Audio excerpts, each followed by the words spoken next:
Welcome to this week's St. Clair County Board of Commissioners meeting. The types of business that occur at these meetings include public hearings, official voting on actions by the Board of Commissioners, presentations by departments of the county, and recognition of service that makes our county great. As your elected representatives, the St. Clair County Board of Commissioners is committed to improving the lives of all our residents while preparing county government to meet the demands of the future. In order to do that, we need to share our thoughts and plans with you. More importantly, we need you to share your thoughts, concerns, and opinions with us. We encourage you to come and experience the process by attending any of these meetings. They occur every first and third Thursday of the month at 6 p.m. at the St. Clair County Administration Building at 200 Grand River Avenue in Port Huron.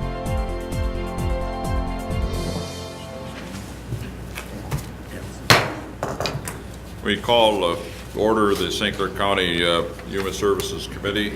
Roll call, please. Commissioner Smasco? Here. Commissioner Tamian? Here. Commissioner Heidemann? Here. Commissioner Bohm? Here. Commissioner Rushing? Here. Commissioner Graytop? Here. Commissioner Riley? Here.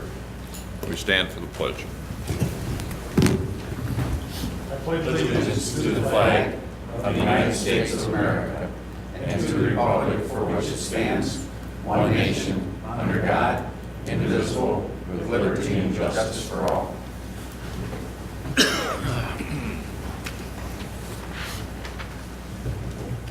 Do we have any additions or deletions, changes to the agenda? I'd like to add items A through B to the agenda, please, as items 7. Actually, how about the DT presentation? I know he traveled a long ways. I want to get him out of here, so maybe make him like a 7-1A. And then, sorry? Put them on their updates. We'll put them under updates.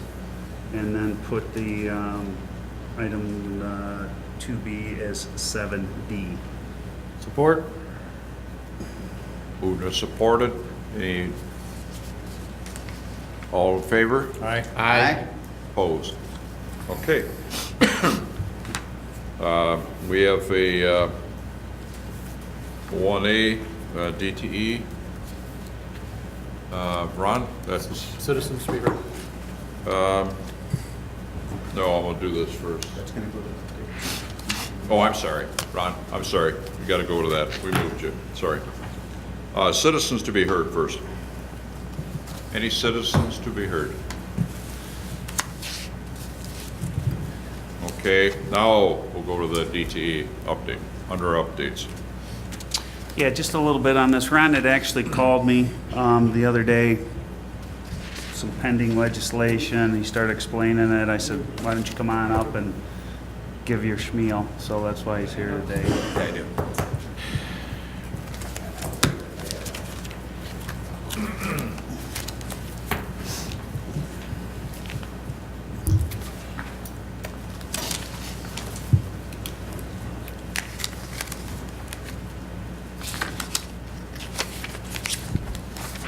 Sure enough. I have more. Are we one short? I think we're pretty good. No, we're good. Good. Okay. All right, good evening. Thank you for giving me the time here. Appreciate it, and thanks for putting me up on the agenda. I'm here to talk to you as the board, and I will be looking for support to support DTE's position on some legislation that has come out. It is called House Bill 5184. We are opposed to this legislation. It has been introduced by Representative Shirkey. You have a packet of information in front of you. I won't go through item by item, line by line, but if we could, we'll just step through this, and I think it'll spur maybe some conversation afterwards. So I'm looking at the first page right out in front. House Bill 5184. It is designed to fully deregulate Michigan's electricity market. That means DT Energy and Consumers Energy would be a deregulated electric utility. Electric deregulation has failed from 1999 to 2012. The average rates in deregulated states grew at the same pace as they did in regulated states. Representative Shirkey has introduced this legislation in hopes of driving the electric rates down in the state of Michigan. And speaking on behalf of DTE Energy, we have not gone for a rate case with the MPSC since 2010. And our hopes are to keep rates flat until 2018. And I say that because there are some charges that are going to drop off the bill, and as early as maybe in 2015, we may have to go for a rate case, but the overall net will be reduced rates. We have reduced rates for businesses and residential folks in the state. On average, this coming year, residents will save $80 on their bill, and there is I believe it's a 2% reduction for businesses as well. So we're doing everything we can. We reduced our overhead by, I forget the number off the top of my head, I think it was $350 million recently over the past several years. We've seen the message in 2010. We've seen where we ranked. We knew we had to do something, and we are doing those things through continuous improvement efforts. Pressure, I should say, our CEO has taken this bull by the horns, and we've responded, and that's why we're going to be able to keep rates flat. And we haven't gone in front of the MPSC since 2010. No state has passed electric deregulation in 14 years. So since 2000, no one has passed deregulation.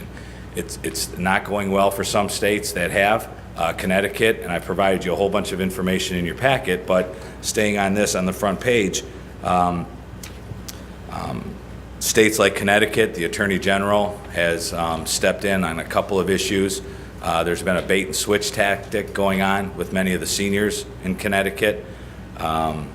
Illinois is experiencing some difficult times right now. Energy use, energy demand is at a very high level, as you can imagine, because of the gas situation, I should say because of the cold, gas usage, gas consumption, and electric consumption is up. And so there are market prices that are right now at $26 an hour. That's spot pricing. Typically, residents, we pay, we'll call it a dime, 11 cents, 12 cents a kilowatt hour. And right now, Illinois has seen some of their hourly rates go up to $26. It's a supply and demand. One of the biggest things that I think affects St. Clair County is the part of the legislation that would require the utilities, DT Energy and CMS, is to, the way we understand it, to divest ourselves of our power plants as it's written in the legislation. That's a gray area. That's a very shady area. We in St. Clair County have coal-fired power plants. I don't think the market for a coal-fired power plant right now is very good. I don't know what the demand, what the price would be, if there would be any suitors come calling for a power plant. I don't know that. That's kind of the unknown. If they did, we would be at their mercy. It would be an outside firm, utility. I don't know who would come and buy it. And they would set the rates, supply and demand. There's a good chance, there's a chance that maybe nobody buys them and we have to get rid of them. And they're not in production any longer. So you can see where the supply could possibly decrease. It could be controlled by outside states, outside companies. We just don't know. You know, we use a lot of the regulated dollars. Yes, we are a regulated utility by the state of Michigan through the Michigan Public Service Commission. We use a lot of regulated dollars. We're spending millions of dollars right now at our Bell River and St. Clair power plant to adhere to the new environmental laws to reduce our emissions. We've met with both China Township and East China Township to discuss those projects, and they'll be completed by spring of 2016. The point to that is, I don't know where the rest of the free enterprise world is, companies that could potentially purchase this power plant or our power plants, where they would be. Would they be able to, or would they want to, put on the environmental equipment that is needed to meet national standards? So it's a big gray area, and I'm concerned, being that St. Clair, gosh, I think Bell River's 35 years old. I think St. Clair is, I don't know, maybe 60 years old. I don't know if there's much of a market for that. We're committed to doing the right thing for those plants. Our plan right now is to keep them running as we see it right now. I mean, this is a 10-year plan. I mean, what's going to come in the next 10 years, I don't know. We'll adopt new projects or whatever we have to do, and we'll evaluate the situation at that time. So I don't want to be misunderstood that they're only going to be around for 10 years, but the point is we are looking long-term. When the new environmental standards came out, one of the options was to just shut the plants down, not spend that money. So again, the point is I don't know if outside entities are going to want to come in and buy those plants, and that concerns me for this county. So, for no other reason, if and I provided you a lot of data here for you to go through. There are states and folks around the country that are part of this deregulation that are not seeing their rates reduced. In fact, they're keeping pace with regulated states. There has been no advantage to this, but specifically for this county, I'm very concerned about the power plants and their status. And I know Mr. Shirkey puts a spin on it, saying there will be others to come in and to step in. That's a gray area, guys. And again, it's a coal-fired power plant. They're both coal-fired. I don't know where that market is. So, questions on that? Ron, I don't understand that arbitrary force the sale of your power plants. What has that got to do with the rates that we're paying, or with who's going to do what in deregulation? Well, if what Mr. Shirkey, I'm trying to read into this. So, please, if there's media in here, I'm trying to read into this. What I think he's trying to get at is if we did go deregulated, if we opened up the state and we were in charge of the generation as well as the distribution, the poles and wires we see right out here, not the big towers, he's probably thinking that would be too much control for us. We could set whatever rate and say, too bad, we're the closest generation and we're going to set the rates wherever we want. We'd have complete control. And I think that's why he's saying, that's what I think, that's why he's asking us or requiring us to divest ourselves, so that right now we had to get rid of our ITC towers, right? Those huge towers that you see back in previous legislation, we had to sell those off to ITC. So a whole separate entity now owns the big towers. And he's saying under his bill, he'd like to see us divest ourselves of our generation. So you'd have a company doing the generation, you'd have a company running the big transmission, and then you'd have us with the small poles and wires that lead to your doorstep. So everybody's, there's no one entity controlling all of it. That's why I think he wants that done, is what I believe. Is there any action in the Senate on this, or just the House? No, it's going right through the House. There's a Energy and Technology hearing on March 18th, Tuesday, March 18th. One of our local representatives is on that committee. I would be requesting support from this board to send a letter to Representative Lowers and Eric Nesbitt, the chair of the committee, in support of our position opposing this legislation. Yes, sir. I have about 3 questions. You raised your prices potentially, I guess, in 2010, That was our last rate case. and you're looking to do it again shortly, I imagine. We're not there yet. We're just not there. But we're saying we haven't been there since 2010. We don't want to seem disingenuous and, all of a sudden, November comes and we're in front of there. We're looking at it, but it has been 4 years. I know you're mandated to have reusable energy. Yes, renewable energy. Is there an increased cost for using reusable energy and putting it into the grid? Is the kilowatt hours more expensive for? No. Okay. No, we've, in Just a fact. question I was Yeah, wondering no, about. we've reduced rates because there was a renewable surcharge when legislation was passed that required us to have 10% of our energy be generated from renewable sources. There was a surcharge. It was somewhere around $3. That charge is now down to 42 cents, I believe it is. And so that was part of a rate reduction realized as well. Okay, 2 other ones. DTE, what is the percentage of the market within Michigan? I know Consumers Energy is large, you're fairly large. Just percentage, you should have a ballpark figure. I think territory-wise, they have, it's a good question. So if we're talking just the electric market, I'm going to say that they're probably around 70% territory-wise and we're 30%. Okay. This is electric now. But as far as customer-wise, I think we're at 55 and they may be 45. We've got southeastern Michigan. We got 2.1 million customers. Okay. So customer-wise, we got more, but they got What more you territory. brought up earlier when you talked to Bill, if you were to be forced into this deregulation and sell off your power plants, would that really affect a consistent service to the residents within St. Clair County, to where we would not have Detroit Edison servicing us potentially, but somebody else, ABC Electric Company? Yeah. So if we didn't control, Right. if we didn't have our power plants, then it would be. Is that a legitimate concern? Yes, that's an absolute legitimate concern. It's happening right now as we speak in Chicago. The prices are driving up very high. Demand is very, very high right now. With that is going the prices. If it goes too high, just like on a sunny 95-degree day when the wind doesn't blow, our renewable energy, our wind turbines aren't spinning. We don't have any control over our power plants. Someone else owns them. They struck large deals with Cleveland, Toledo, Ontario, whoever else. We could be left short. Well, you guys have a long history and experience, and you've been at it a long time. So if ABC Electric Company takes over one of your companies, they would not have the same expertise to give us the same service. They would have, no, it's all a business. It would all be, where do we strike the longest contract? And that's part of our message. Let's move forward. Let's provide safe, reliable energy to the state and its residents. That's what we're trying to say. Well, Ron, we have, excuse me, similar things on the gas side of the business too. Similar deals, and it's stay with the companies you've been with is your best deal. There's not a question in my mind about that.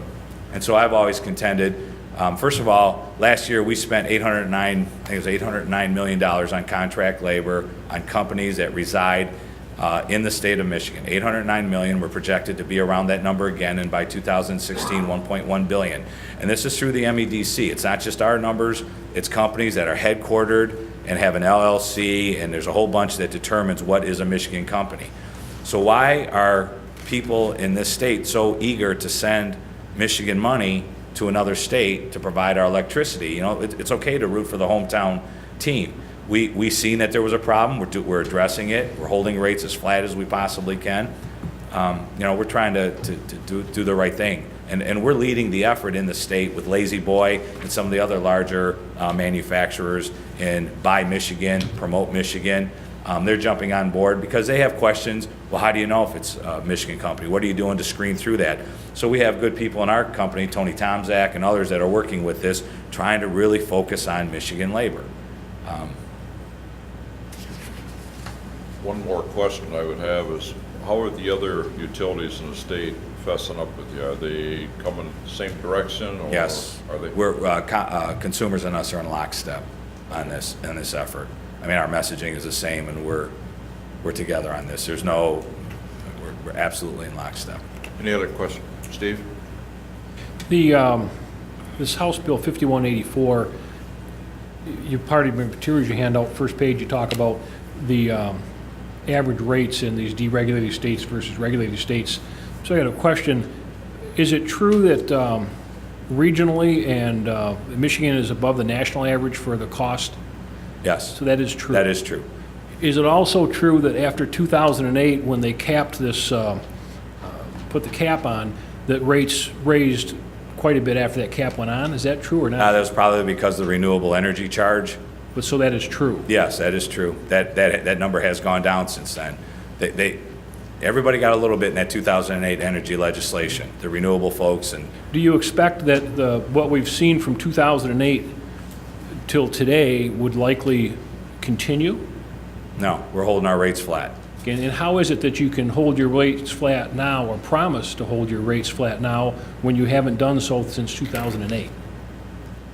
Since 2010, we have not gone in front of the commission with a rate case. How are you doing that? My question is... So we're cutting overhead costs. We're streamlining through continuous improvement, the whole black belt, yellow belt, green belt, operational improvements like that is how we're eliminating. Do you think that this legislation is a reaction to what occurred since 2008 to stop this upward creep? I think it's in response to a few folks in several companies in Representative Shirkey's area. Large consumers would benefit greatly by having choice. So it's and they political. would like to strike that contract. It's driven by politics rather than practical savings. I think there's organizations like ABATE, which is GM, Chrysler, and Ford, when as soon as 10% of the industry opened up to buy from another generation source, they grabbed it because they have people on staff that can watch the markets and determine what's best and pursue energy contracts. The normal business owner, the small business owner, or medium business owners, they don't have that sophistication. They don't have people on staff that are probably able to do that. So yeah, GM, Ford, they're driving this a little bit, I would think. I mean, I don't want to call them out, but, you know, there are big industries that are driving it. I'm trying to understand where you're coming from, too. A lot of times when I try to ascertain the credibility of a proposition, I say, where's this person coming Yeah. from? And you guys, you and Consumers are the two companies selling electricity in this state. So I'm assuming that you're going to be posturing something that's most beneficial for your company. Yeah, and I understand. So right away, it's like, okay, well, what's the other side? Right. I think they're being driven by large corporations to have the alternative. I mean, the pro to the legislation seems to be this market-based competition, which everyone generally would want to get behind, but then these unintended consequences, selling plants and all these things that are going to happen. I mean, I haven't, just from what I've seen for the meeting tonight, it's hard for me to really get a good handle on that. Right, I understand. This House Bill 5184 also segregates the generation from distribution. Is that required under that statute? Yes, so we would have to divest our generation from our That was distribution. my next question. So then it actually, they would break it up, and Yes. you'd have unrelated entities competing, what was formerly itself, now broken up into smaller. And you see that, why wouldn't that benefit the average consumer to have that level of competition between existing jobs, existing company and smaller pieces to manage that? Why would that not be beneficial? Well, first of all, because I don't know what the market is for those plants. I don't know how that would go. They would purely be on profit-based. We're required to have spinning reserves. We're required to serve those in need. We have to do those things because we're the regulated utility. When people don't pay their bill, we go back and forth months and months and months and months. It's kind of like your cell phone bill right now. If you don't pay your cell phone, you're going to get cut off, and you may never come back on that system again. That's kind of where this system would be. What happens if you stop paying your bill? Well, we would say we have the power, we have the control of the lines that feed your house. Who's your generator, Mr. and Mrs. whoever couldn't manage their bill? Well, we don't have one because we weren't able to, pay our bill or whatever the reason is. Well, if you can find someone that'll provide that, we'll be happy to bring it on our wires and service you. But right now, we always have to be a supplier of last resort. So when companies go out on this little 10% trial, when they go out and strike a deal, and in 3 years, if they don't like it, well, we got to maintain our system. So just in case they want to come back because it wasn't a good deal and they're not happy anymore, we got to maintain our system so that they can come back. So that would all be gone. That would all be gone. And so when you're talking coal-fired power plants, let's face it, right now, natural gas is where it's at, right? 10 years ago, I can tell you, people didn't even want to come close to natural gas providing or generating their plants. They did not want to be a natural gas facility. It's like this in every market, right? Coal goes up, gas is down, vice versa. It's like that all around. We have fracking right now that is driving natural gas prices down. What if legislation comes out and the people that are opposed to fracking win the day, and all of a sudden natural gas is not at that low rate? Everyone's going to say, well, we need coal now. I mean, it's all over the market. So we've got a mixture of all these plants. It's a good recipe. We got some renewable, we got some nukes, we got some coal. We've got, we've got various sources. Diverse. Thank you. I don't disagree with you, Ron. I have a little bit of experience, probably managed the smallest electric utility in Michigan, the city of Dowagiac electric utility. And the way I would explain it, I don't disagree with you philosophically. One of the things that we'd be giving up as small consumers is reliability. Okay, when you have big customers, they're going to dominate the market, and there'll be times when electricity might not be available to small consumers. Through rolling blackouts and because of the market. It's very economical for them to serve big industries. It is not economical to serve a bunch of small residential properties. And if you go to a market-based model, electric rates for the big companies are going to go down. The electric rates for the small consumer may very well go up, or the reliability goes down. Or we have to maintain our system so in case a certain percentage comes back, and who's going to pay for that? People that are still on our system, which is Mr. and Miss Homeowner, the resident, because the big guys are not going after. They don't get anything by going to the residential the homeowner. They want the biggest bang for their buck. They want that 20 MVA of load. They want GM. They want to sew up all the Myers or all the Krogers, and that's what they're looking for. I guess my thing is this percentage increase. If we're 23% above a regional average, how do you justify that? See, that's, And so that's what we're addressing, and we can't do it overnight, unfortunately. Well, We and- can't. And So part of the problem in the country is some of the cheapest power is hydroelectric. So when you're looking at rates, like Tennessee Valley Authority and those places, they have really. They're sitting on a low- river. Yeah, really low rates. but The on other big percentage disadvantage. basis, though, I mean, as a percentage. Oh, as it's opposed to- huge. It's huge. So And the TVA other and- big problem that Michigan has is that these theories are based upon the idea that you can wheel power in from other plants.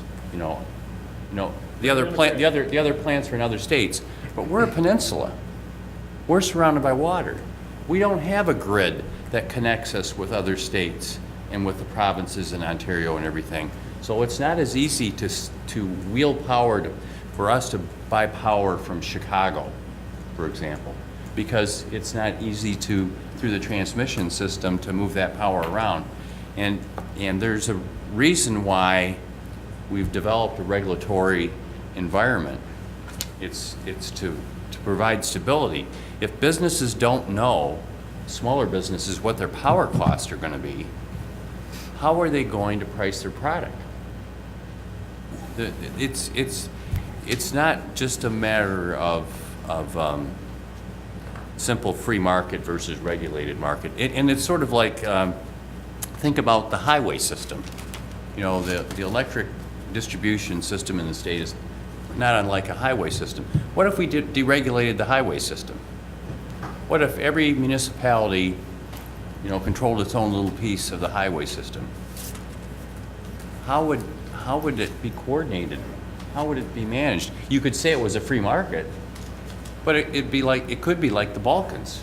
It could be very inefficient.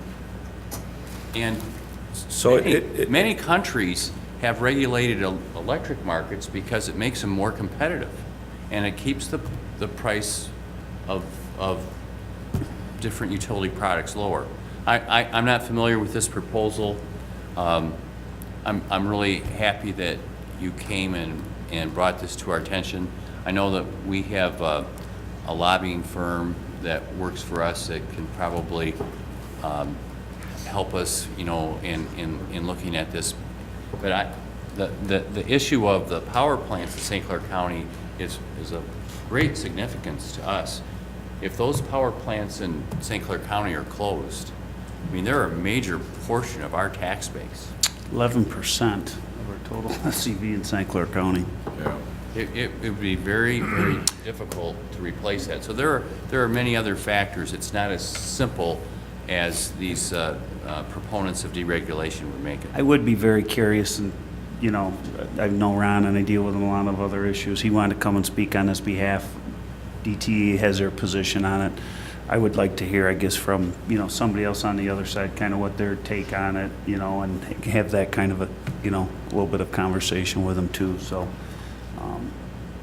I don't even know if there's anybody else that's on the other side of the coin, so to speak, that represents, or I don't even know, if we're going to take a position on it. Are you asking us to take a position on this, or are you asking tonight basically to come in and get give some information for us as far as what's going on? I think it would be a great gesture, in my opinion, of course, to garner your support, to support us in opposing this legislation. Again, the hearing is in a few weeks, March 18th, Tuesday, March 18th, and I would like the chair and others to see that St. Clair County has written a letter in support of our position.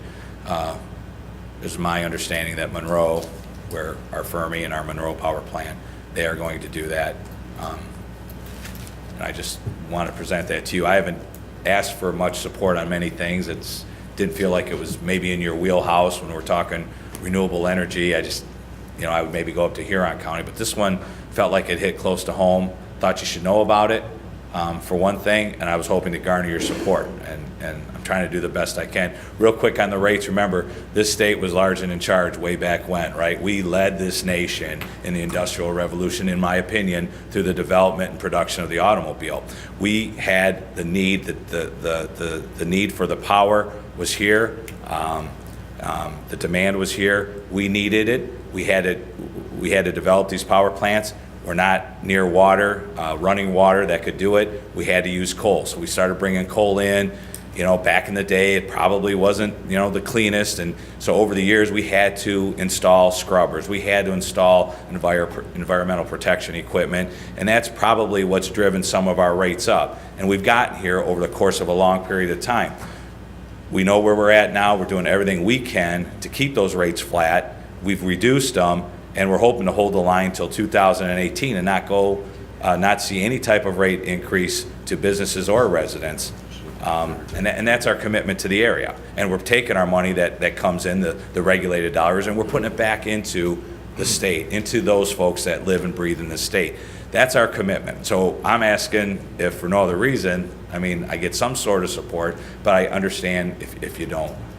Mr. Chairman? Not to belabor this any longer, but isn't there already available other places we can go buy electricity? Can't you buy it from Polar Electric or something like that as a third party? Yeah, there's 10% of our load, 10% can go to another generation source. That queue has been filled up. There's already 10% of our customer base do purchase power generation from another source. If someone drops out, the next company in line falls in. It's jets on a runway, one out, one in, based on load and all that stuff. We tried that down in Algonac at the Housing Commission down there. We burn up $3,000-$4,000 a month worth of electricity, and we tried switching over, and it did us no good whatsoever. We ended up going right back. Again, it's 3-4 guys setting up an office somewhere in Southfield, calling themselves whatever, and representing Constellation Energy. That's what we fought a number of years ago, and they were out hitting all the businesses that they could. They got to 10%, and they're gone. They don't have the foundation dollars. They're not supporting the community. So. As I stated before, they have the same type of situation with the gas going on, where you can go out and buy gas from someplace else. After you get it, you're locked in, and then your price goes up, and then it's the same gas going through the lines. Very similar to what you're talking about. And I've been against that for a long time. And in fact, we got some areas, school districts right around here that are getting the high dollar right now because they went with that type of system. It's all market-based. You got to read the fine print. They'll tell you, don't worry about it. Well, people in Illinois are seeing $26 an hour. Mr. Chairman, in term, I think philosophically, I'm in alignment with what Ron has been talking to us about. But from a process point of view, we're being asked to take a position on some specific legislation. It wasn't on our agenda. He's just come in tonight and talked to us. For us to make a decision and make the decision without any other public comment, I think it would be inappropriate. And There's no motion at this point, is there? No, but there's a request, and so I just wanted to point out that even though I have philosophical leanings toward their position, I still think people would be very unhappy with us to take a position on behalf of all the residents of the county that we're opposed to this when we haven't really had any time to look at it. It wasn't even on our agenda. We didn't have any information even before we showed up at this meeting. Well, my apologies, but this is moving fast, as everything is in Lansing, because it's an election year, so they want to get as much as they can. Shirky's a smart guy. He knows what he's doing to get legislation through. He's a professional at this. He's very good, and we're concerned about that. So he's very good at timing. He knows that we couldn't get our forces going. He's got to go into a hearing. And we're saying, we got to move as fast as we can. So we're putting an all-out blitz. He's got it introduced. He was able to get whoever he was able to get to support it and get it introduced on the floor. So we have to move fast. I wish we had months and months, and we may at the end of the day. This may get defeated. It may go to the back burner, and I may be back in here maybe at the end of the year. I worry about the lame duck session, right? We have a lot of elections coming up in the fall. So, we're constantly monitoring what's going on in Lansing. And this is one of those that kind of came on us rather quick. And as soon as I heard, I told Jeff, I got to get in front of your board. We worked on it, and he, was able to help me out. And so I apologize for that. I understand that. But I'm dealing with the March 18th timeline. Any other discussion was David, you have? Yeah, on Carl, on your point there, potentially it may be detrimental to the county if we did take action, but it might be detrimental to who we represent if we don't take action. And I'm not sure if a letter of support would not be in the best interest of the county, from the information given us. But I understand that there's going to be a hearing. That doesn't mean the legislation's going to pass. I don't think that we're going to be giving up an opportunity. This legislation is not going to pass as a result of this action at this hearing. now at the hearing, on that thought, the legislation will not get put up for a vote until maybe a month, 2 months. It would not be put up to a vote at the hearing, though. Probably not, but, I mean, and there may be another hearing a week later. We don't know. I'm not controlling it, but you're right, it could go to, on the 25th, there's a chance. It could go to a vote on the 25th. I don't know.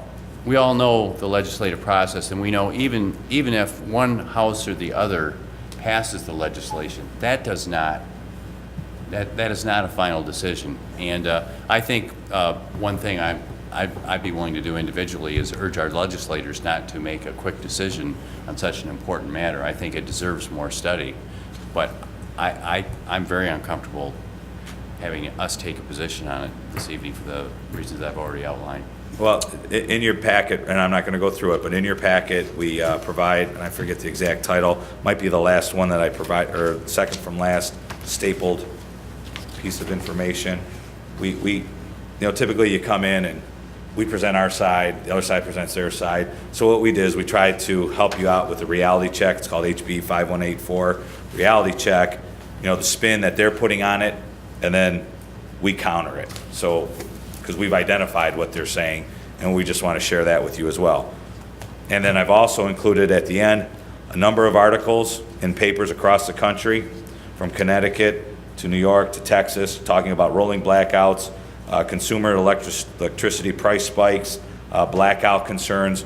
This is all taken from newspapers across the country to share with you what others who wanted the deregulated model, what they're experiencing. So we're trying to hit you with as much facts as we can. We're not just talking what we think would be good, what we think will happen. We're sharing with you what others have done and what their experiences are stating. We cite all of our sources.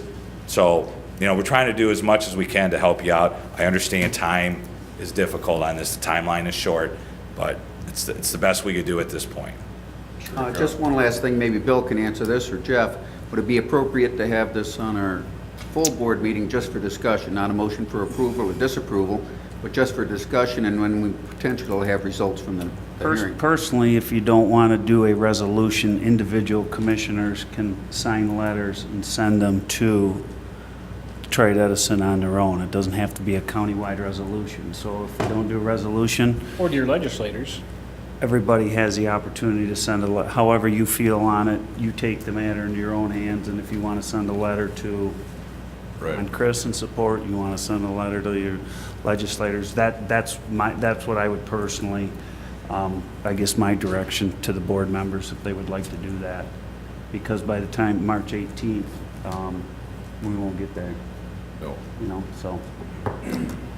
Do you have contact cards that you can give to the individuals? I have a pass few. out? Then I would, Carl, would that satisfy you? I mean, it's, if you want to get writer's cramp. The comment on Jeff's, comment that we can do things individually.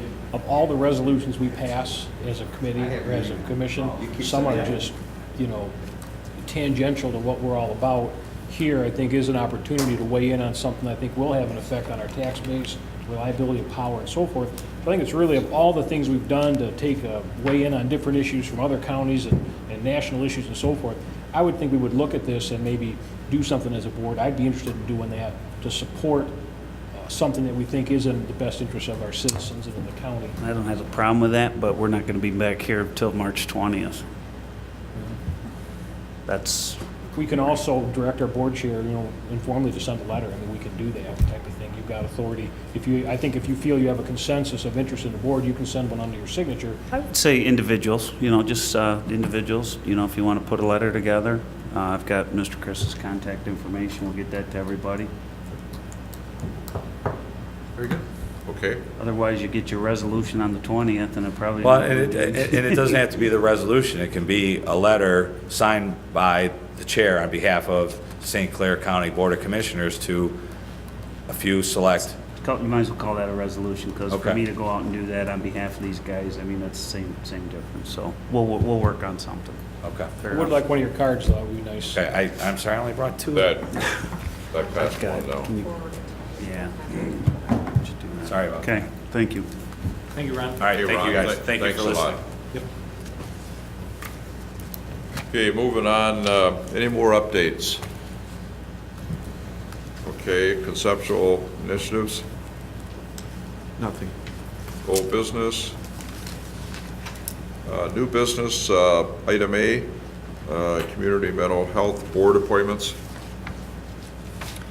Mr. Chairman, I would move that the Community Mental Health Board appointments be sent on to the full board. Support? Moved and supported. Mr. Yeah, I Hyman? just have one question, Mr. Chair. I noticed that we're moving some people around. Ed Reeves, for example, is going from, I assume it's It's a district appointment. from District 4 to at-large. Now, we had someone in here the other day that I was kind of interested in as a potential candidate. Does anyone recall what district she was from? She's in two. In 2. What, I think when they changed the boundaries, that's probably what caused this. It is. You know, when they changed them last year, or before 13, really, it was changed in 12, I believe. Yeah. And they changed the boundaries. When they did, I'm sure that's what happened. Yeah, are the boundaries, though, the same for mental health It's a as they are for the seven-district board. commission? yes, that's what's happening. The problem is that member Ed Reeves cannot be reappointed because there's already a person in that position in that district. This is an error that we made when we made appointments a year ago. We didn't align it.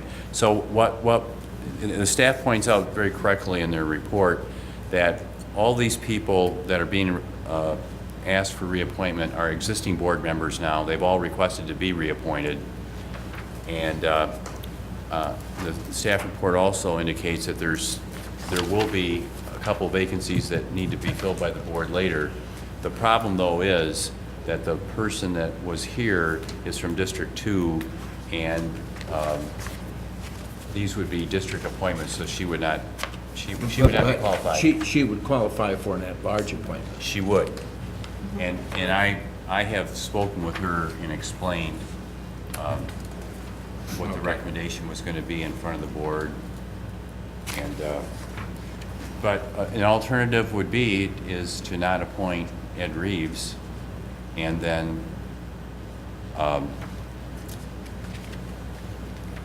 we could leave the at-large appointment open, but Yeah, I just I'm a thought little reluctant to do that. our tradition has really been, I think, to ask people who have served if they want to be reappointed, and if they do, unless we have objections to their service, to reappoint them. So that's really how.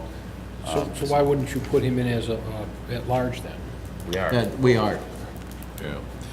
Commissioner Motion. Currently, we have, in addition to if Ed Reeves filled a member at large, we have 4 other members at large. Would any one of those be able to fill the vacancies in 4 or 6? Okay, just for now. Okay. Thank you. End it. Okay, it was moved and supported to move this on to the full board. All in favor? Aye. Okay.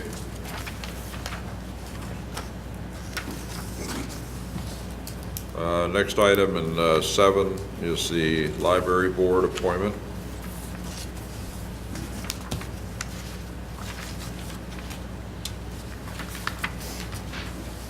Do I read 2 names on there, Mr. Chairman? Yes. Yes. I had a question. There was a gentleman from my district asked for appointment. Is he on this list? Yes. One of them? No, he's the gentleman that is included. So we've moved this onto the full board with, I guess, the accepting both of them, and then we would vote on it at the full board. Correct, that's the way I would say it, I'd make the yes. motion. Support? Move to support it, to move the two names on to the full board. All in favor? I, Opposed? Okay, by the way, just commenting about it, two very well-qualified people. very good. Okay, super. Item C, Resolution 14-05, authorizing library village renewal on ballot. I would so move. Support? Good evening. Before we vote, you want to make I some have comments? I have some information, yep. Okay. It'll be short, sweet, and to the point. Okay. Alrighty, so we are in need of going to the voters to ask for their support of the library system's operating millage. You know that we have 11 facilities across the county. In the last 4 years, since the last millage election was approved by the voters, we have seen improvements in almost all of our branches. We have 2 branches that are going to be seeing improvements in the next couple of years, KPAC in particular, and Ira Township Council just last week voted, or excuse me, this week voted to explore increasing the size of their particular branch. They're seeing a value. So our municipal partners are seeing value in their libraries for their communities, and so we're seeing improvements in all of our facilities. Our mission is to connect you to a world of information, and by you we mean everybody who is a resident of St. Clair County. We want to be able to connect them to the world. We see this being successful by being able to provide a good network of vital community centers. In 2013, library patrons used over 200,000 hours of wired computer time. That's a lot of computer time. We are very important for those folks who are unable to have internet at home or have computers at home. We have now just added 30 more wireless licenses to our system, so now we are able to offer 100 wireless licenses, so folks who have devices that come in can use their devices as well. We do offer free computer classes. We've done this for the last 14 years, and we are going to be teaching over 300 classes this year, and we hope to continue that process. It's been very interesting that the demand for computer classes and for computer skills improvement opportunities has actually been increasing. The demand is increasing. We thought after 14 years we would see everybody comfortable using the computer, and that isn't the case. They're coming to the library to get that information. We have people that come to the library for fun. They come for community. There were over 2,000 programs offered at the library system across the county in 2013. And with the programs and the regular library, typical library use, we see over 2,000 people a day in the library system. That's across the county. That's a lot of people that we serve, a lot of people that gain their information through the library services. There we go. The kids programs, a lot of people see the library as an opportunity to take their children and help them to become socialized, to understand how to behave in public places, and to enjoy themselves, to learn early literacy skills. Also, you may notice in the lower right-hand corner here, we work with our community partners. We had just recently a program in Marysville where we brought in the arson dog, and the kids just absolutely loved it. That dog is really spectacular. It was a fantastic program. Also, just down in the bottom, that is one of our new library cards. We were able to get some fun put into our library cards, and so our children and some of our adults really enjoy our wise owl there. Our teen programs are building and building. We are very happy to say that we are drawing more teens into the library to participate, to socialize, to enjoy and learn in the library setting. And of course, we have a card that we hope is interesting to the teenagers as well. New library card. Okay. Our adult programs are very important for community. We gather folks who are interested in just getting together and playing board games, having an opportunity to chat with one another, who have similar interests with each other, having face-to-face interaction. And we draw both men and women. We have some gentlemen here who participated in an art class where they were learning how to paint. And then we also have a new program called Blind Date with the Book. What we do is we cover up the book and we ask patrons to check them out sight unseen. They take them home. It's like a blind date. It might introduce them to some new information, a new genre that it could enjoy. They might bring it back and say, ooh, I do not like that book.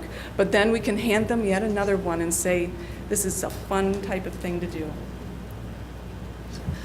We have programs for children, we have programs for teens, we have programs for adults, but we also have programs that are cross-generational.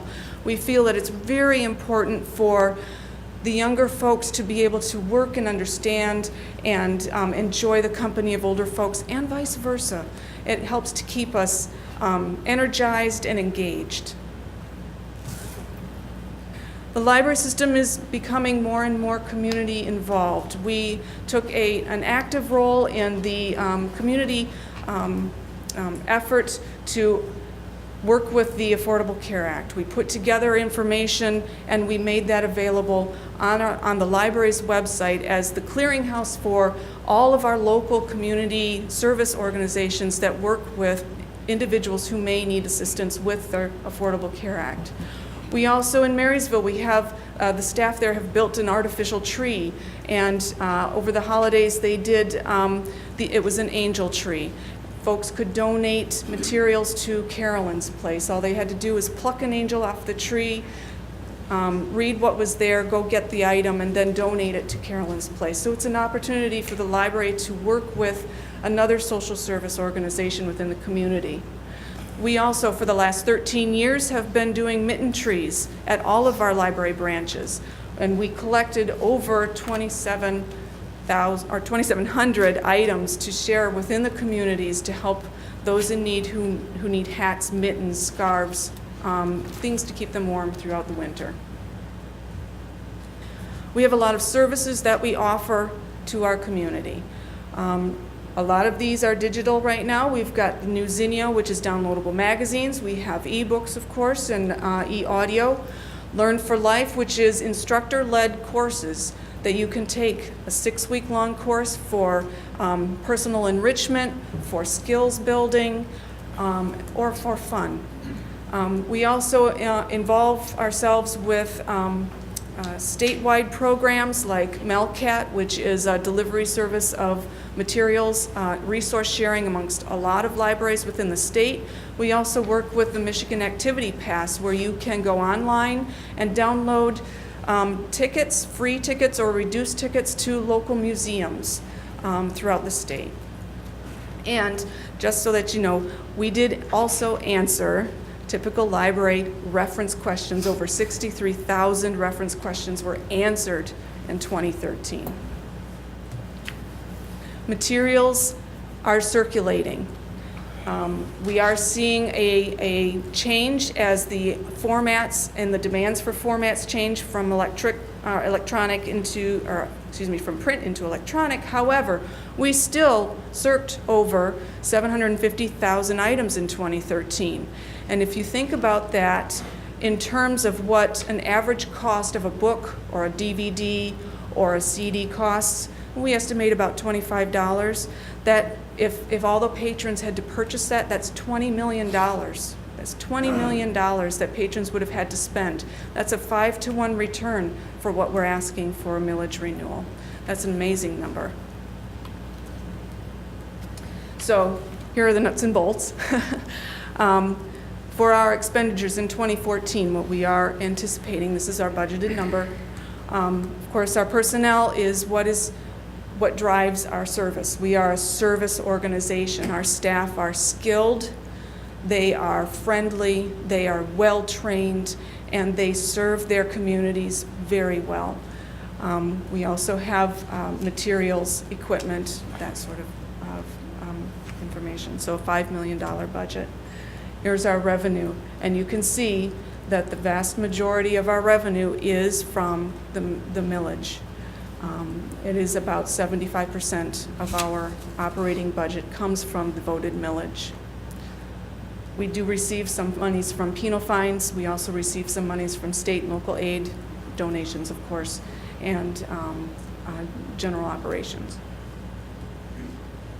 So, what we are requesting is for the ballot language to be approved for a renewal of 7/10 of a mil for the library for 8 years. For a home that's valued at $100,000, that comes to $1.35 a week.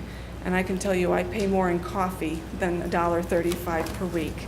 The return on investment that the patrons or the county residents would get is incredible. The amount of service that they are able to enjoy utilizing their library is well worth that money. So my request is that we are able to go to the public and ask for their support on the millage. Thank you. Have any questions? Thank you, Allison. Thank you very Thank you. much. Okay, it's been moved and supported to move this on to the full board. All in favor? Aye.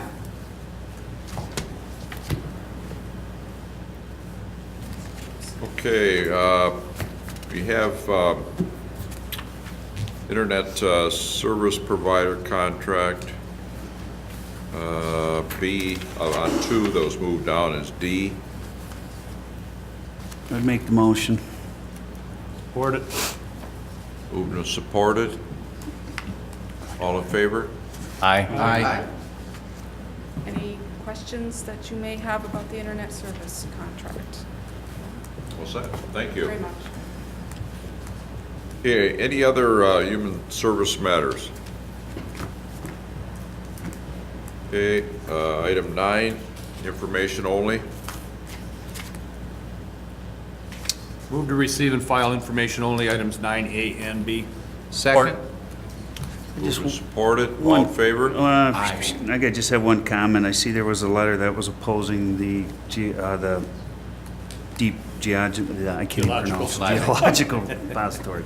Bill Graytop, myself, Carl Tomian went and listened to that. Thought it was extremely informative. Yes. And some things that I don't think people are aware of currently, they have a nuclear power plant is currently located there. They currently store materials on site. In my mind, they're probably even building a safer area to store particular things. I think there was a lot of misinformation, because I actually received a call from somebody yesterday, and he said, you know, do you support this? And I started, well, first off, do you know a plant already exists there? No. Do you know they currently store materials there? No. And just like anything, a lot of misinformation. Is it on our website? Yeah, I was going to say, it is on our website. If you go to the main page and go to the video section over on the right-hand side and click on that, you will find a website there.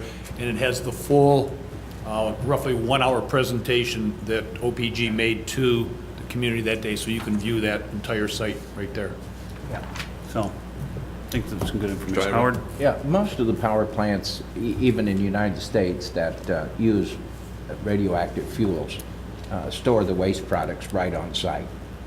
And we haven't, as a country, dealt with that issue either. Where do you store these radioactive materials? But if you saw any of the materials that talked about the storage facility, never addressed the fact that there currently is a nuclear plant there. Yeah. There currently is a storage facility there. That- They're looking to construct an additional storage facility at the current site. I mean, I didn't know that. I mean, I was only reading through the information that I got. So when we're taking positions, I knew we had sent out a letter of opposition, and so have many of the legislators, just because, but until listening to those presentations, it helped clear a lot of more information for myself. I was very misinformed on the whole issue. Mr. Chairman, prior to that meeting, I personally received several communications from people that expressed concern about holding the meeting, having the health department hold the meeting in the format that they held it. They were under the impression that it was going to be a very one-sided presentation, that we would only hear from Ontario Power Generation, and I wasn't really aware of exactly how it was going to be structured anyway, but when I was at the meeting, it was very clear that representatives of the media were invited, representatives of environmental groups that were opposed were invited, and if you take a look at the videotape, I would say about half of it's devoted to Ontario Power's presentation. The other half were the various groups voicing their specific objections to the project. So I thought it was a very good format. I think the health department did a really great job of bringing that information to our community. Okay, well, it's moved and supported. Give me all in favor, I believe we did. Aye. Aye. Okay, next, receive and file packets, please. I would so move. Support. Moved and supported to file packets. All in favor? Aye. Aye. Adjournment. Move to adjourn.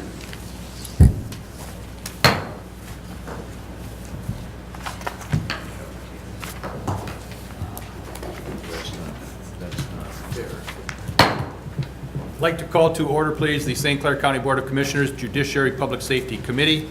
The clerk would take the roll, please. Commissioner Samasco? Here.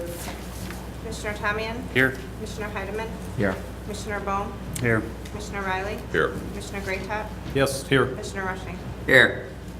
Any additions or deletions to the agenda, gentlemen? Mr. Chair, I would move the approval of the agenda as presented. Support. Okay, I have motion and support. All in favor? Aye. Opposed? Motion carries. Any citizens wishing to address the Judiciary and Public Safety Committee meeting tonight? Seeing none. Updates. We have a commendation. I would like it if Tim Conger would please come up to the podium.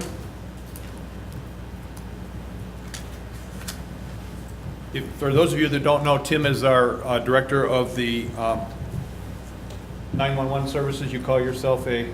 The director. Director? Very good. Okay, I have a special tribute here that goes to Tim Conger, and it says, "Let it be known that it is with deep appreciation for the hard work, the leadership this accomplishment represents that we congratulate St. Clair County Central Dispatch Director Tim Conger upon the occasion of being named State Associate Public Safety Communications Officer Director," well, that's a mouthful, "of the year by the Michigan chapter of the Association of Public Safety Communications Officers. This achievement signifies qualities that protect the lives of people of this county, state, and nation every day. Tim began his career after graduating from Port Huron High School in 1981, when he began his 10-year service in the United States Air Force. In 1993, he served in the St. Clair County Dispatch Office as a dispatcher. Tim became communications supervisor in 2009, and 1 short year later, he deservedly was named director of that department. Tim Conger was awarded Director of the Year because of his outstanding work performance throughout the year, but particularly for his efforts during Tropical Storm Sandy. Before hitting St. Clair County, Sandy was considered a hurricane-strength storm traveling across the east coast of the country. By the time it hit Michigan, the storm had winds as fast as 60 miles per hour. In response to the tropical storm, he and his team endured an 8-hour non-stop severe weather event characterized by constant calls from St. Clair County citizens in need. Those searching for aid or reassurance found what they needed with the St. Clair County Central Dispatch and its director, Tim Conger. In special tribute, therefore, this document is signed and dedicated to congratulate St. Clair County Central Dispatch Director Tim Conger as State Associate Public Safety Communications Officer Director of the Year. We challenge him to continue his courageous efforts in all aspects of life. Signed, Rick Snyder, Governor, State of Michigan, and Phil Pavlo, State Senator, the 25th District. Tim, congratulations to you, your team, but to you in particular tonight. Thank you, sir. Anything you'd like to say? I'm good. Got any questions? No, a nice little plug for Tim. Tim, when we had an opening in that position and we were talking about what to do with the central dispatch director's job, overwhelmingly all of your staff members, said, we'd like to see you give Tim the opportunity, and hence that was 3 years ago now? It's been a little bit over 3 years. Yeah, so it speaks volumes when your, peers think that much of you and everything else, and that's awesome. Glad things are working out. I think John was trying just to see how much more my hair could be. Commissioner Rushing. I attended our Riley Township meeting on Tuesday night, and Mark Baranowski, evidently you gave him a presentation on protocol, and you left a pretty good impression on him, because he had a special presentation just to inform all the trustees on the board at Riley Township on how you run your office there. So you're impressing the boards out there also. Any other thoughts? Tim, my thanks to you. Appreciate it very much. Moving on to conceptual initiatives. Seeing none, hearing none, there is no old business, there is no new business. Other judiciary public safety matters. Anybody? I have one item I would like to share with you. This past Monday, State Representative Tim Lowers had a press conference, and he was accompanied by State Senator Phil Pavlo, our Sheriff Tim Donlin, and our Prosecutor Mike Wendling. Lowers introduced a bill he introduced a series of 3 bills aimed at plugging some loopholes, if you will, in the law for people who are drugged driving. This all followed the very sad incident that all of us witnessed in St. Clair County, where 2 young kids were killed by a woman who was driving under the influence of medication. She had several, 3 or 4 other incidents like this that were all pending because the state lab is behind in their chemical analysis, and so nothing was done until this point. So Representative Lowers is going to do it from the House side, and Phil Pavlo will do it from the Senate side. We'll pass some legislation that will try to plug some of the holes that are in this thing here, something that we desperately needed. It was a tragedy that happened in St. Clair County, but we're going to fix it with St. Clair County legislature. So I just wanted to bring that up if anybody has any thoughts or questions. Bill, I think that says a lot for our representatives, number one, and yourself and the sheriff and the Mike Wendling. That was a tragic situation we had, but throughout the state, we have similar things going on, and they can't track that. If someone had a drug situation come up and never got in for the testing and et cetera, I think that really steps up to the plate for the whole state of Michigan. Thank you. Just Commissioner Heidemann. one observation, and I'm not trying to be critical here, but we passed these laws, wonderful. Where's the money going to come from to enforce them and to provide the testing that needed? Are they going to fund the lab to do the testing? If they're not going to fund the lab to do the testing, additional laws are not going to help. They're putting I additional understand what you're monies. saying. They do have, the governor has set aside about $450,000, somewhere in that range, to try to get some of the backlog of the lab cleaned up. That's my point. That's wonderful. That's a part of it. Yeah. The other piece of it is to make other people out there aware, if you were caught before and you were charged, and you were taken a sample, they couldn't do anything until they had the results of that sample. That's Exactly. different. When you're driving drunk and they give you a blood alcohol test, you know right away. Yeah. And you can go ahead and move forward. But with waiting for a chemical analysis, you cannot move forward. So several things are going to be done now. You could stop somebody, if this passes, you could stop somebody, you could give them the paper license, clip a license, so that you know the next time you stop them, this person is involved in this. You can also put them in the lien system with Representative Lauer's bill, you can put them into the lien system as showing that they have been arrested or are going to be charged for it when the analysis comes back. It's just an awareness piece at this time so that you know. So other officers in event Absolutely, there's another absolutely, yep. event. My point was, Gotta pay let's for fund the everything. laboratory. That hasn't happened, and we need that as an important part.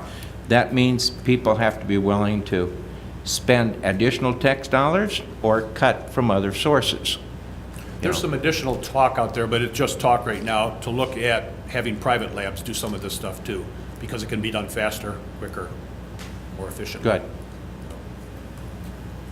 Anything else? Receive and file then, gentlemen. So move. Support. Motion and support, all in favor? Aye. Aye. Motion to carries. adjourn. Motion to adjourn? Support. Motion and support, all in favor? Aye. All right. Meeting is adjourned.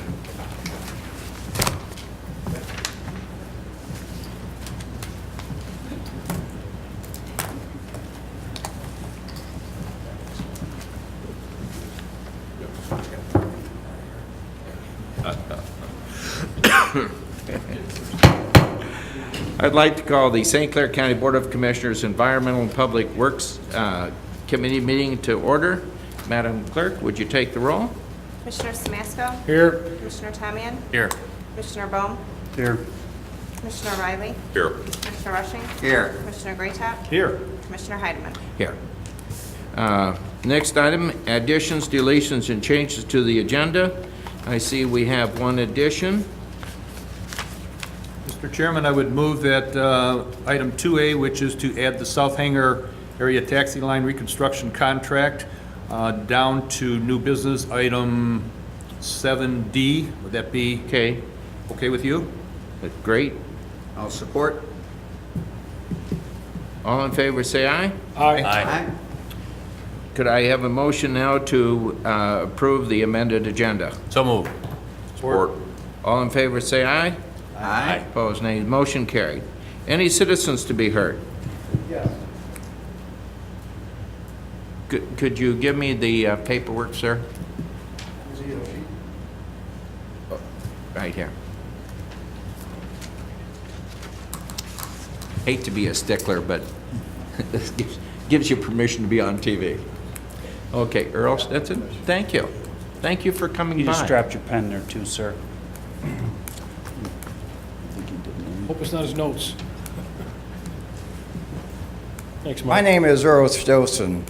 Not too many of people know me, but I'll tell you a little history about me real short. We built a children's hospital in 19 Mile and Garfield named after me. I'm on the board for the Dawson Museum.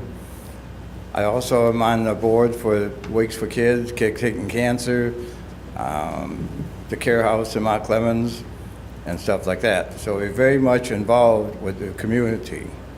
And what I'm going to talk about tonight is the perks that you're proposing, and one of the pieces of property is mine. It's 9.3 acres in Clay Township, right by your DNR launch site you have. Now, I'm a little unhappy with the county. We had a meeting last year with Arthur Bryson, Mark from your county, and one other gentleman. And I explained to him at the time, Art Bryson had a appraisal done on the property. And I used that appraisal to verify my numbers. And I said at the time, the property could not be bought for that amount of money. And they laughed at me. It's not funny. Now, a year went by, and the county got approval for the money that they put in, but it won't sell for that. Now, it's a shame that the people in this county go another year without a park on the river. It's going to be a shame because it's going to be another year because Art is not going to accept that kind of money that you're offering him, and I'm not going to accept the money. If you people want to sit down and have a meeting and talk about some reasonable pricing, I'll be more than happy to anytime. So you need to come up with a reasonable amount of money and not insult people. The property mine needs to be around $5 million, and Arthur needs to be about $7 million. If you go by the square footage and the value of the land in the area that has been documented being sold as wetland, waterfront property, and development. I agree that a big need for the public to have public access to the water, and I'm 100% behind it. But you gotta pay the money. I agree to donate some of the money back to the location to help offset the costs. So the county wouldn't be paying as much and Clay Township wouldn't be paying as much. The DNR would be paying 75% of the value. Now, you only got a couple of weeks to put in the application for this year, which you don't have time to do, so you're going to waste another year without the people having a park on the river. So if anytime you want to sit down and have a meeting, I'll be more than happy to. But I think this year, you wasted 2 years of the public having a park on the river. If anybody has any question? Normally, we don't address the people in the public, we let people speak, but I'm going to defer to Mr. Graytop here in this situation because I know you've been very involved in the purchase. Do you want to just talk to, I guess, the board as far as? Yeah, I could tell you that I met with Mr. Stilson. I didn't have a lot of conversation that day, but I did meet with him, and Art Bryson, and Mr. Stilson was there, and his attorney was also there. And Mr. Stilson was asking somewhere in the neighborhood of 1.2 to 1.4 million for his property, which is certainly his prerogative to do. But we also explained to him that we only buy property with DNR grant from the Land Grant Trust Fund, and we only buy property that way. And the only way that the DNR sells or buys that property is with a certified land appraisal. At the time, we had one appraisal done by Bond Schnur, who is a recognized appraiser with the DNR. His appraisal came back at $330,000, quite a bit different than the asking price. It was kind of left there for a while. The last I heard, Mr. Stilson had the option to get a second appraisal if he wanted to get one on his own, but I haven't heard back from Mr. Bryson or from Parks and Recs or from Mr. Stilson whether he did that or not. But we are caught in the area of we can only do it that way. We did sidestep just slightly. We agreed to go to 400,000, which is about 70,000 over the appraised price. So the DNR would have given us 74% of the 330. The Parks and Recs and Clay Township agreed to kick in some more money to bring it up to the $400,000 figure. But again, that's going above and beyond what we normally do. And I'm not saying your property isn't worth 1.2 or 1.4. I'm saying the appraiser said that. We have a process and protocol that is in place when we purchase all properties. Many of us that have been on the board have purchased multiple properties through the years using the Michigan Natural Trust Fund grant process. We adhere to that, and that's how we do property acquisitions. I think what Bill's saying is state funds are contingent upon a certified appraisal. Correct. And that's kind of where the snag evidently Yeah, is. we could go in and say that we want, that Mr. Stilson wants 1.2 million or 1.4 million, so give us 75% of that. They won't do it. They will only do it based on an appraised value. What's the 5 million he's talking about? 5 million and 7 million, what was that? Anything over $1 million requires 2 certified appraisals by a certified appraiser. And it has to be in the name of the state of Michigan, not in Clay Township, not in St. Clair County. This was in Clay Township name. They wouldn't accept it anyway. And it had the wrong size of the property. There was probably 20 mistakes in that appraisal I found, and I'm not a certified appraiser. If I can find it, other people should be able to find it. It was a very, very poor appraisal. For Bill, was that, his asking price was like 5 million or is 1.3 million? He was asking 1.2 to 1.4. I think the 5 million that he just threw out right now, correct me if I'm wrong, Mr. Stilson, was it could be worth as much as $5 million To a if you developer used or a square footage price. if you went by the square footage, as anything else is sold, leased, or anything else, commercial buildings, land, your house you live in, everything is sold by the square footage, I get not it. by the acre. Thank you. Just wanted clarification on that, and thank you, Bill. Well, thank you. Thank you, Mr. Wilson, for coming. Okay, thank Thank you. you very and, much. See you. We have an update. We have the Drain Commissioner's annual report here. The Drain Commissioner isn't here, though, so Would make a motion to receive and file an annual drain report. it's fairly comprehensive. Support. All in favor, say aye. Aye. Opposed, nay. Motion carried. Thank you.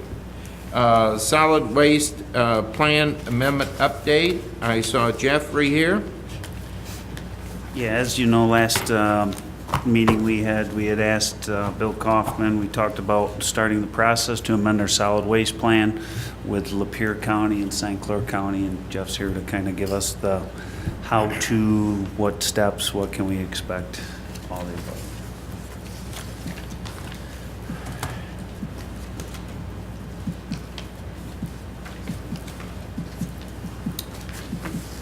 Well, good evening, and as Commissioner Bohm just indicated, I'm here this evening to talk about the solid waste management plan update process.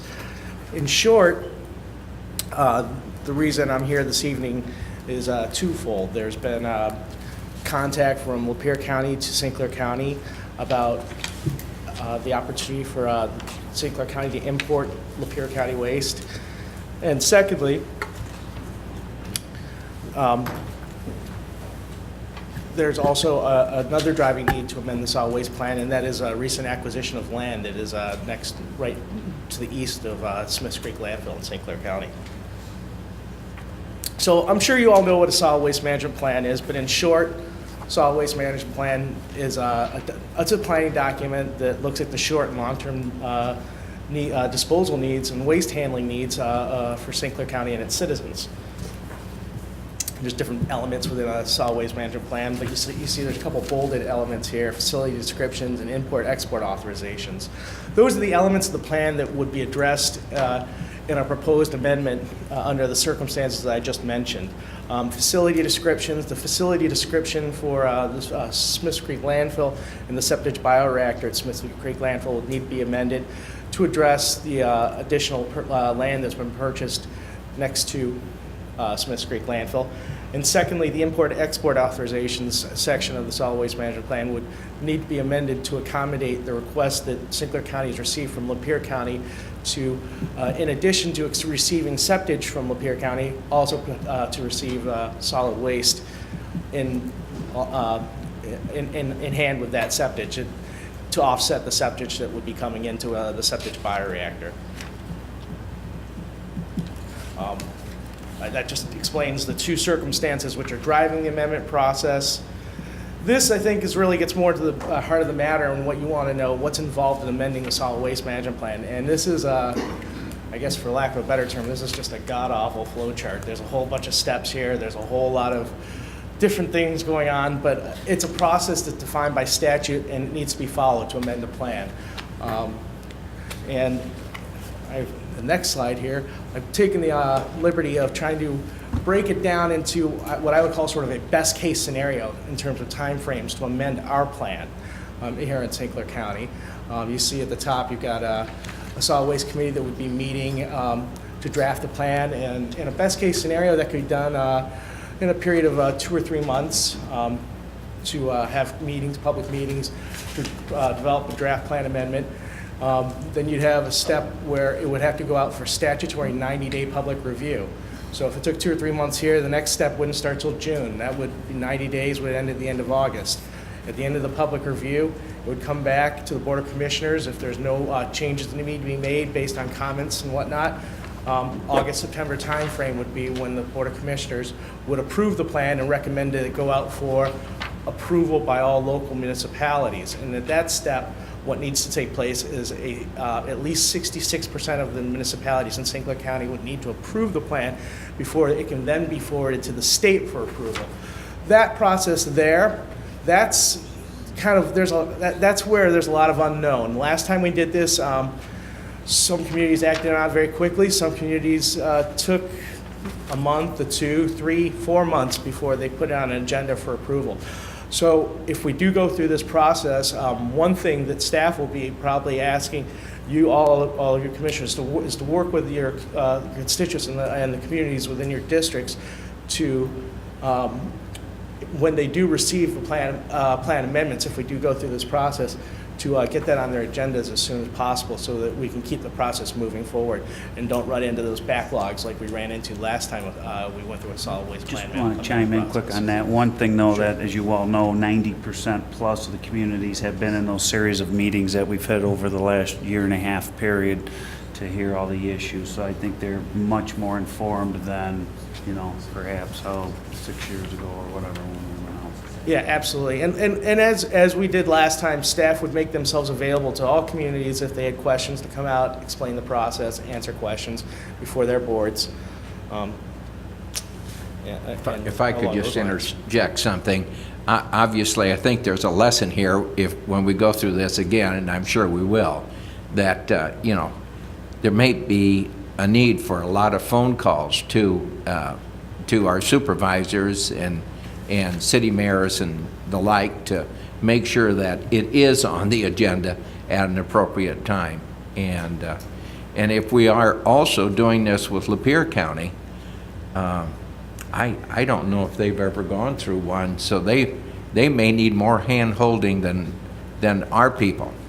Absolutely, and you brought that up, and I was going to cover that here in the next couple slides. Oh, okay. Go on. Well, Sorry. the Lapeer County, it does us no good to go through this plan amendment process to authorize the waste and septic to come in from Lapeer County if Lapeer County does not do the same as well.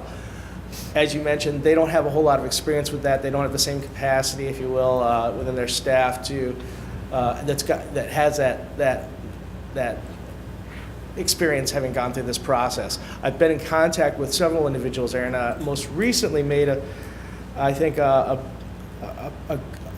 very helpful contact, and that was with this Lapeer County Drain Commissioner down here at the bottom. I just kind of listed steps that have taken place to get us towards this goal of potentially amending the solid waste management plan. You'll see the first 3 steps. The Solid Waste Committee has met. They had been updated on various activities out at the landfill and the septic bioreactor. Staff has by statute notified the DEQ of our intent to amend the plan, so they've been put on notice. We're in the process of scheduling meetings. But down here, the Lapeer County Drain Commissioner and staff have had a discussion about this process. And it was really precipitated by the fact that back when the bioreactor was first built at Smiths Creek Landfill, Macomb and St. Clair were working on joint watershed planning efforts.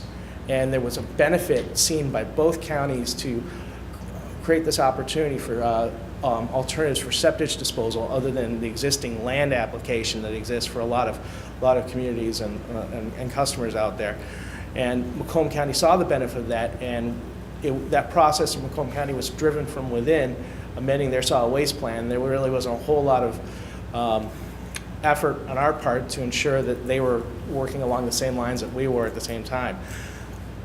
Had conversations with Lapeer County's Drain Commissioner because similar efforts are going on right now. Lapeer and St. Clair County are jointly working on watershed planning in the Bell River watershed, and that being an upstream community and within that watershed that comes into St. Clair County. I contacted the Lapeer County Drain Commissioner and had a discussion on how we would see it as beneficial for both communities that if we provided another option, another outlet, if you will, for septic disposal within their community to ensure that there's, minimize the opportunities for it to get into our waterways. They saw the benefit of that. He saw the benefit of that right away. And he also indicated he's on an authority there, a utilities authority that represents, he thought, at least 66% of the communities in Lapeer County. So he's on board and willing to help drive that process in Lapeer County. So that's a big step in ensuring that they can get through this process rather quickly. So just to recap, I've showed you a couple flow charts there. You've got some in your packet. I tried to minimize it as much as possible. I gave you a best case scenario, and that the last one with the months that where if things happened as quickly as they could. But I think this is a little more realistic to look at it in these terms. The best case scenario would be 60 days, but realistically it could be twice that long because there could be questions that come up. These are public meetings. There could be things that need to be addressed. Public review of the draft plan, 90 days, that doesn't change. Municipal approval, put in perhaps a contingency of not just 60 days, but 180 days because there's no guarantees on that approval process. So you add all that up and you're looking at a range of anywhere from 240 to 420 days or 8 to 14 months to get these plans approved. There's one question that has not been resolved yet, and I've got a message into the administrator in Lapeer County, and the Lapeer County Drain Commissioner, Mr. Suma, was going to look into this, but what the status of their solid waste committee is. Here in St. Clair County, we benefit from the fact that we keep an active solid waste committee. I think later on your agenda, you'll see a recommendation for another member of it to make, so that we'll have a full complement, which we haven't had in quite some time. That'll be helpful. But if they don't have a quorum at a minimum, or hopefully a little more than that, that'll add a little bit more time onto this process here until they get up to a quorum. That question's being addressed right now because they did meet some time ago, but it's been some time since I know they've met. They don't really have I don't really have a counterpart in Lapeer County that has experience doing solid waste management planning, and they just sort of assigned it when they need it. And my understanding is they've had a committee that's come and gone and dissolved when not having to meet. So hopefully they have some capacity there, but that question is still yet to be answered, and hopefully I'll have an answer on that by tomorrow. So that's the process. That's the time frame. Commissioner Rushing? Yeah, I just have Sure. one. I've already contacted 2 of my townships in regards to this because we're talking about the landfill, and I will be meeting with Berlin Township on Monday night, and I'll bring this up again. But if we had potentially a form by the county for each township, which are municipalities, that would be approval, I think the window for my townships would be 30 to 60 days, 60 days max, because they'll already be well informed prior to. And that's what you already asked us to do, get involved. Yeah. That's great. That's encouraging But to hear. I think 30 to 60 days for the Commissioner township Graytop? that are represented. Jeff, would you be able to send that to us via email, the presentation you just did? Absolutely, and a lot of the information should already be in your packet. There's a couple flowcharts there, but I'll be happy to send this Have out. that, please. Absolutely. Thank you. Any other questions? Seeing none, thank you, Jeff.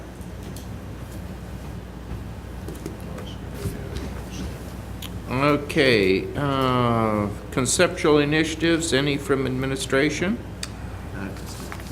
No old business, new business. Park and Recreation grant applications.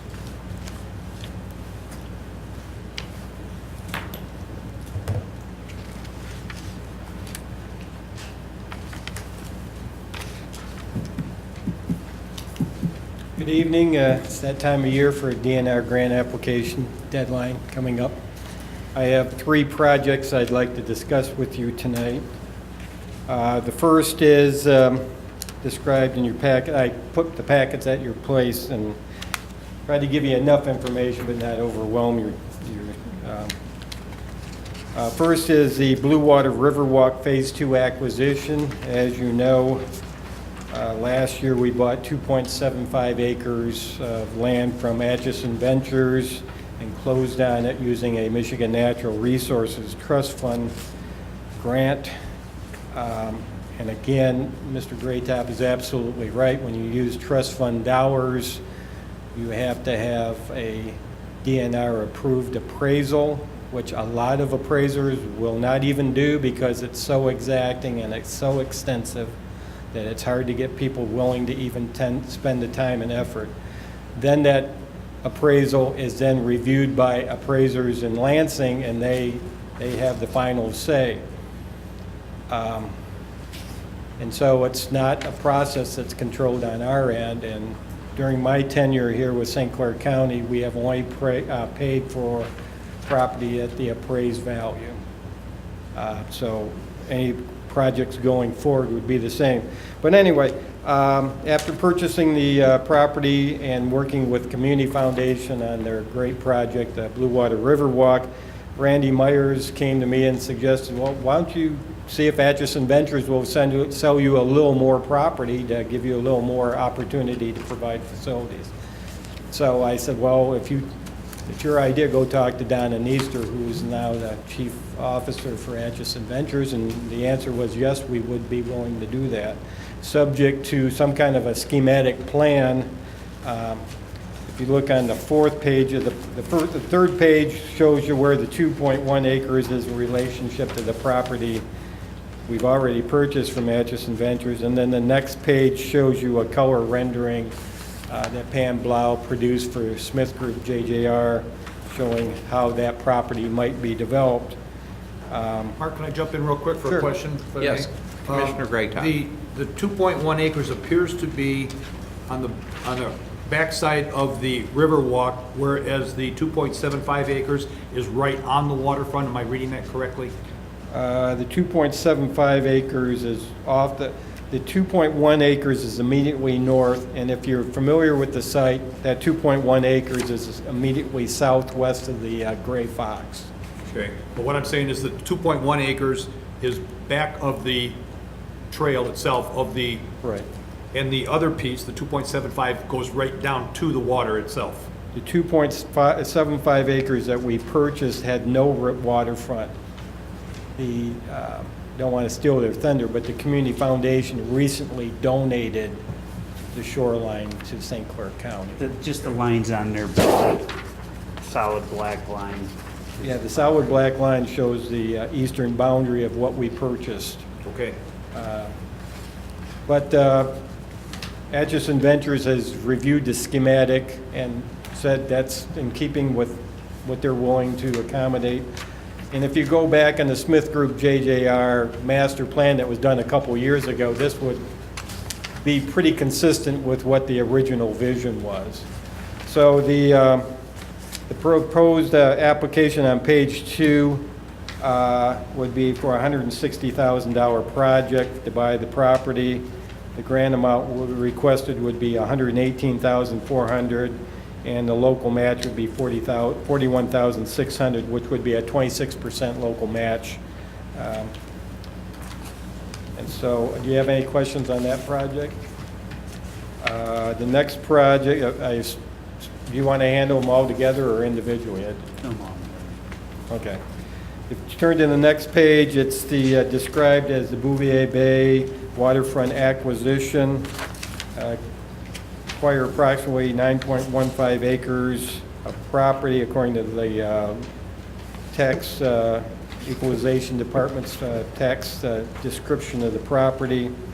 I had conversation with one of the owners this afternoon, and they brought up the issue of, well, there's additional bottomlands or something like that. So I said, well, gives us the information. But that proposal, based on an appraisal done by a third party, identified the project acquisition as $900,000. Again, if we go for 26% local match, it'd be $666,000 from the trust fund and $234,000 from the county. Again, for any acquisition project, the process is, in Mr. Stoson's case, the appraisal was done for the purpose of setting a budget. The appraisal that was discussed last year with Mr. Stoson is not valid, and we have to have commission a new appraisal that would be reviewed by the DNR. I'm proposing this Bouvier Bay waterfront acquisition as a possible alternative. The first choice, I think, in Mr. Bryson and my discussion, and I think everyone would probably agree that the first choice is Mr. Stoson's property if we can have a willing seller, willing buyer, DNR fair market value conversation. So that's In my mind, we would submit this by the April 1 deadline, wait for our go-ahead from the DNR on the grant we received last year, try to work a deal with Mr. Stilson that works out for everybody, and in which case we have plenty of time to pull this back off the table. But if we don't have a deal with Mr. Stilson, I don't want to wait another year. We're just trying to be proactive and get in the pipeline again. So that's the second project. It is the third page in that section shows the property. It is, the Times Herald reporter did point out it is technically an island. It's not an island you need to take a ferry to get to. You just drive over a culvert and you're on the property. So the property is on M29, just south of the Clay Township, Ira Township border at Bobian Creek. So, and then those two projects need your formal resolution at your next month's meeting to be submitted. The third project is a new grant program that is the first time it's been offered, Aquatic Habitat Grant Program. Mr. Rushing's been at several of the meetings, as I have, for the Bell River Watershed Planning Initiative. The good news is Hubble Roth and Clair, under contract with the Health Department, has been doing a lot, identifying a lot of the needs of the Bell River. One of the needs addressed and was easily accessible once the grant program became known to us was to do a project in Columbus County Park. The proposed project is estimated project cost of $208,100, and the commitment from county parks millage funds, if you agree, would be $50,000 out of the next year's budget, and then $3,000 in local match provided by in-kind services, $1,000 worth from the Health Department water quality monitoring volunteers, and $2,000 in our staff time to design and install 2 interpretive panels on the project. The second to last page shows where in the park it's located. The Bell River, if you were on the board a few years back when we acquired the Bell River, the biggest proponent of the purchase of the property was the DNR fisheries people. The fisheries biologists identified the Bell River as one of the most clean rivers in southeast Michigan, and the DNR already stocked steelhead immediately south of the park. So we restore about 500 feet of property, or Bell River, length of the Bell River, and on the last page shows you what the engineers proposed to do and how to do it. So the aquatic habitat does not require your resolution or official support, but I would ask for that anyway. That deadline is March 15th, so it's got to be in anyway. It doesn't require your, but you can. I would welcome you to do it with the other two in 2 weeks, and then we can send that along after the grant's been submitted. So be happy to answer any questions. Okay, I would entertain a motion. Commissioner Rushing? If I could, Howard, I don't know if this would be beneficial. We can do them all together, but you need March 15th. If we could do approval on the one project right now and then have the other two grouped together. Let's do it that way. So I'd like to make a motion for the first item that he just finished with, the aquatic habitat for Columbus County Park. Have our approval. Do I have a second? Second. Second by Commissioner Graytop. Any other discussion? That's for final action. This is for final action. Mr. Chair? Yes. So, Mark, we have this diagram of Columbus Township in our packet, Columbus County Park. Yes, Yes, second that- last page in the packet, yep. and there are a whole bunch of improvements that are listed in this, but what we're really doing with this grant is just restoring the riverbanks of the Bell River. And only that location there. Okay. How many feet Yes. was that location? What's that? It's about 500 feet of About 500 Bell feet. River. Yeah, that wasn't in my packet. Oh, I'm sorry. And then on the last Okay. page, zeroes in on that 500 feet, shows you what they're going to be doing in that 500 feet. Okay. Any other questions for Mark? All in favor, say aye. Aye. Opposed, nay. Motion carried. Okay. Now we can do the other. I'll make a motion to forward the other two to the full board. Or Supported by Commissioner Riley. Any discussion on the other two? Seeing none, all in favor say aye. Aye. Opposed, nay. Motion carried. Thank you. Thank you very much. Thank you, Mark. Okay, the solid waste No, airport. management planning. Airport rates. B, Oh, I'm sorry. Is Kathy here? No. No, actually, Chris worked very closely with Kathy on this. Okay. I'll show you. So if there are any questions, then, Chris, you're on the hot seat. Well, I move we forward this to the full board. Support. Okay, it's been moved and supported. Any discussion? I've been dealing quite a bit with airport stuff, and basically they went and talked to other airports in the market to really look at our rates. Some of our charges, I think, were under, some of them we weren't charging for, so on and so forth. So Brad and Kathy really been working to get our rates in line. Do you know if they talk with the Airport Advisory Commission about? But She's the going rate, to. When Kathy comes back on Monday, she's going to have the meeting scheduled, so they'll review it before the full board meeting. Thank you. Okay. Any other discussion or questions? All in favor, say aye. Aye. Opposed, nay. Motion carried. Thank you. Now we can do the Solid Waste Management Planning Committee appointment. I had circled the other one already off, so we did it. Getting ahead of myself here. Okay.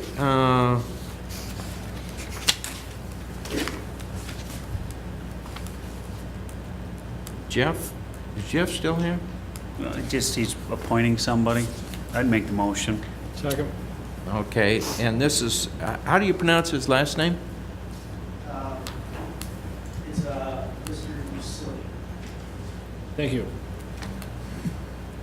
Usili? Yes. Okay, thank you, Martin Usili. Any discussion? Yes, Yeah, he just gave me a call and asked for this, and I had a long conversation with him, so. excellent. Yeah, I read over his resume. It looks like a fit for the area where we need someone representing solid waste management. Seeing no other discussion, all in favor say aye. Aye. Opposed, nay.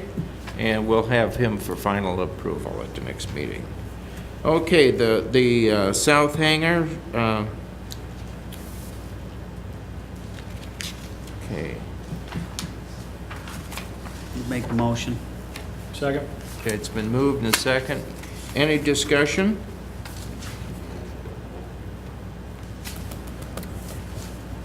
Seeing none, all in favor say aye. Aye. Opposed, nay. Motion carried. We do not have a Smiths Creek activities report, to my knowledge. Any other environmental or public works matters? Seeing none, information only, the Park and Rec financial documents for your, I notice Mark is still here if you have any questions. Move to receive and file the information only, item 10A. We have a second, supported by Commissioner Rushing. All in favor say aye. Aye. Aye. Opposed, nay. Motion carried. I would entertain a motion to receive and file packets regarding environmental public works matters. so moved. Support. Moved by Commissioner Riley and supported by Commissioner Tomlin. All in favor say aye. Aye. Opposed, nay. Motion to adjourn. So moved. We have a motion to adjourn. We are adjourned.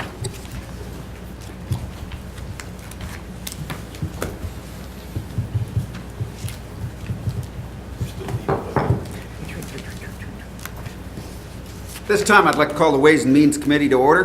Can I have a roll call, please? Commissioner Smasko? Here. Commissioner Tamian? Here. Commissioner Heidemann? Here. Commissioner Bohm? Here. Commissioner Riley? Here. Commissioner Greatop? Here. Commissioner Rushing? Here. Okay, item 2, additions, deletions, changes to the agenda. I don't believe we have any. Can I have a motion? I would move the approval of agenda as presented. Support. I have first by Heidemann, a second by Greatop. All in favor?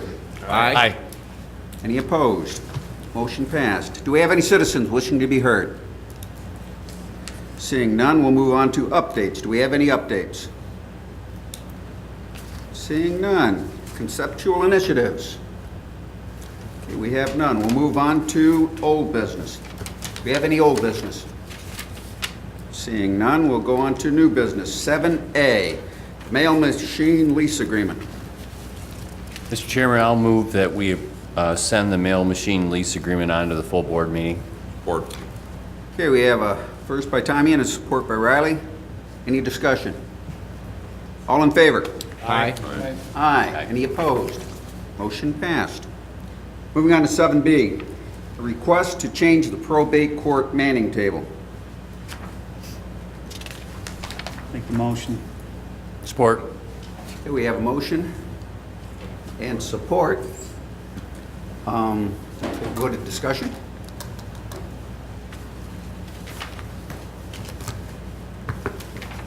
Good evening, Commissioners. What we're requesting is to add 2 part-time positions to the probate court manning table. There will be no increase in budget. What these folks do is adult guardian visits. There's a set amount of visits that are done. We're just increasing the pool of people that can do them. So we have 4 right now. We wanted to add 2 more to bring the total to 6. Just appreciate you coming, Gary. Do we have any other questions for Gary? Any other discussion? All in favor? Aye. Aye. Any opposed? Motion passed. Thank you, Gary. Okay, moving on to 7C, pension board manning table revision. So moved. We have Support. we have a motion and support. Any discussion? All in favor? Aye. Aye. Motion passed. Okay, we'll move on to other ways and means matters. Do we have any? Seeing none, information only. We have none. I'll move to receive and file. Board. We have a motion and a support. Any discussion? All in favor? Aye. Aye. Motion passed. May I I have a move motion we to adjourn. Support. Stand adjourned. We hope you enjoyed this week's St. Clair County Board of Commissioners meeting. Your St. Clair County Commissioners broadcast these meetings on Comcast Local Access Channel 12 every Wednesday night at 9 p.m. If you have any questions on any part of this program, please feel free to contact your St. Clair County Board of Commissioners or staff. You can find their contact information, the meeting agenda, and videos of the meetings at www.stclaircounty.org.